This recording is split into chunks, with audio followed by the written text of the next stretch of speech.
Qui suis-je? Je sais pas. Non, ce qui est sûr, c'est que je suis pas un... Je suis un anxieux. Là, ça va, je me suis assez détendu. Cette lampe, ce micro... Cette lampe, je sens qu'elle va pas déconner, ça va. Si le train notre ennemi, on sera jamais rentable. Faut qu'on bricole un truc. Faut qu'on passe au-dessus de la cordillère. J'ai une idée. Donc c'est moi qui pilote. Syntex. Guillaumet.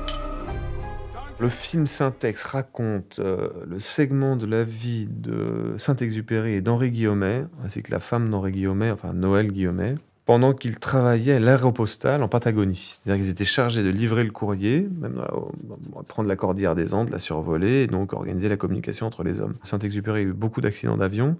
Donc au début, il met un tout petit peu dans l'embarras la compagnie, et on leur explique que le train commence à avoir des tunnels, qui sait rouler la nuit, est le rival le plus important de la compagnie aéropostale et qu'il faut trouver un moyen d'arriver à voler la nuit.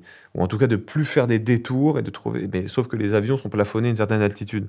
Donc Guillaumet et Syntex confectionnent un avion plus puissant pour pouvoir passer la cordillère des Andes et gagner du temps. Sauf qu'Henri Guillaumet donne plus signe de vie. Et donc Saint-Exupéry, pendant tout le film, avec Noël Guillaumet, va chercher son ami. C'est pas un biopic dans la mesure où c'est pas le début, le milieu, la fin. C'est un film d'aviation. L'histoire de ces hommes qui livrent le courrier et qui se mettent en risque quoi, pour une lettre.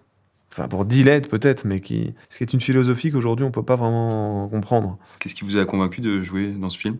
L'aventure assez particulière. Alors le fait de découvrir qui était Antoine de Saint-Exupéry et surtout qu'il avait eu enfin, son aventure en Patagonie par exemple, ça je la connaissais pas du tout, son amitié avec Henri de Guillaumet, cette espèce de grande admiration qu'il avait pour Henri Guillaumet qui a été son mentor en aviation.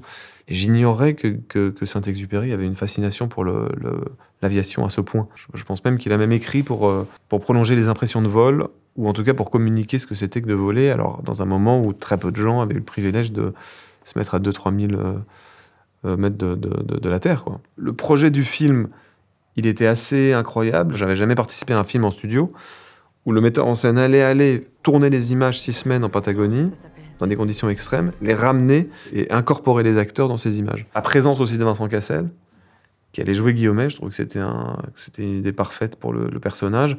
On se connaît, on est complices dans la vie, donc on arrive à... Il y avait un plaisir et un désir de le faire, lui et moi. Non, je sais pas, il y avait une aventure, quoi. Il y avait une aventure un peu, je sais pas, inédite.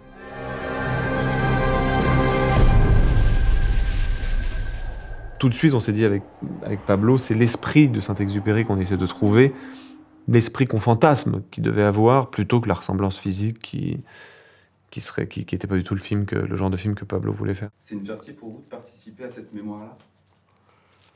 Non, pas spécialement. Non, je le vis pas comme une fierté, je le vis comme un secret que renferme Le Petit Prince. Je me dis, ce livre a un secret, c'est complètement fou. Il n'y a pas d'écrivains qui ont été célébrés comme a été célébré Syntex aux États-Unis. On suit donc Saint-Exupéry, très idéaliste, qui dessine des choses, il semble s'inquiéter de rien, vit avec un charmant phoque.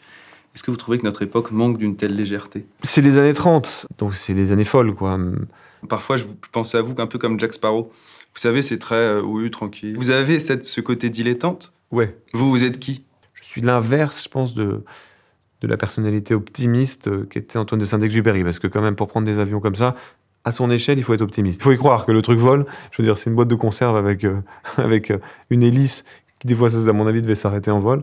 Qui suis-je? Bonne question. Je serais bien... Je sais que quand je suis en Italie, je suis différent. Alors, je sais que j'ai un autre tempérament quand je suis en Italie. Alors, c'est peut-être la langue. Non, qui suis-je? Je sais pas. Non, ce qui est sûr, c'est que je suis pas un... Je suis un anxieux. Là, ça va, je me suis assez détendu. Cette lampe, je sens qu'elle va pas déconner, ça va. Je suis pas optimiste, mais j'aime pas me décrire comme un pessimiste. Donc, je pourrais me décrire comme un sceptique.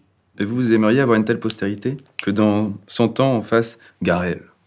Je trouve ça assez beau, l'idée, enfin assez génial, parce que quand on fait quelque chose, on essaie toujours de s'adresser aux enfants. Enfin, moi, en tout cas, quand je fais un film, quand je joue dedans, je me dis, j'espère que les enfants éprouveront ce que moi j'ai pu éprouver devant des films. Il y a quelque chose de magique quand on regarde un film quand on est enfant, donc j'espère toujours que... Donc j'aimerais bien arriver une fois à jouer dans un film, en faire un qui soit attrapé par les enfants et qui se le passe. Parce qu'en fait, c'est un peu ça.